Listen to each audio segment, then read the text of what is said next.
not understand that, like, the 20s and the 30s are overrated.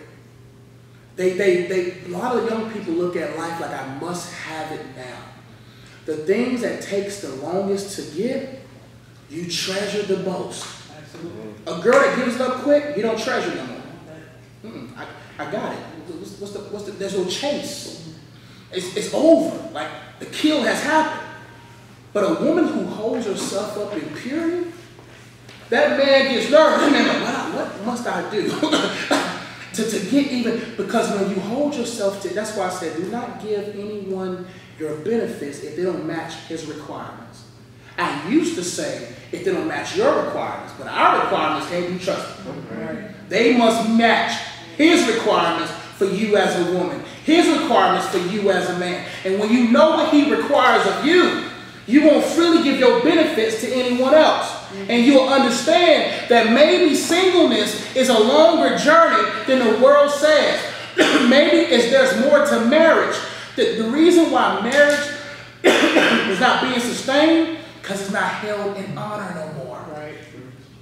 They ain't honoring God's original way. They're not honoring it. They just trying it. Listen, when you honor something, you think about that thing. Am I ready? Sometimes. Can you repeat that again? What I say? Don't give your benefits. Do not give your benefits to a person that doesn't match his requirements. His, capital H, God. God's requirements. His requirements.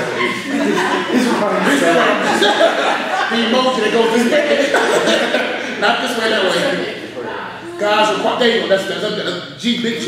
God's requirements. Because if anyone compromises God's standards, they're going to compromise you. Every time.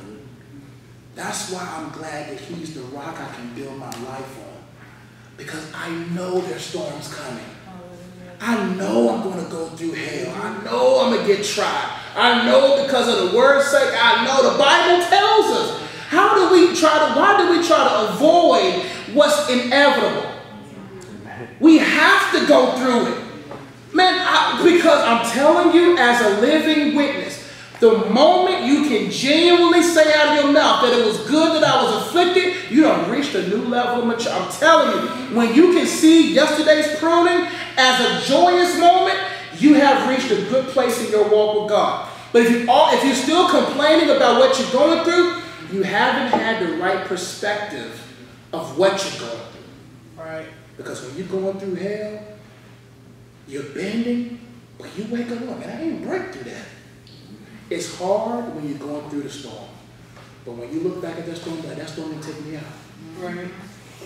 We have no spirit. We're like, man, I'm still alive. I'm still going to take me out. I thought they were going to have cancer or something. I remember those times I went through so much stress and anxiety. I was like, I'm gone. This is it. I was like Sanford. I was like, it's time for me to go. It's my life. I'm out. And I was like, I made it through that.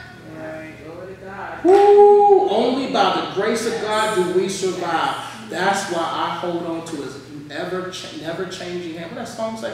I'm another song, still yet holding on. That's another song. But we got to understand it's a long way. But I love it though. Because the longer the journey, the better the conversation. Because now you get to know the one who's leading you. Yeah. Any other questions?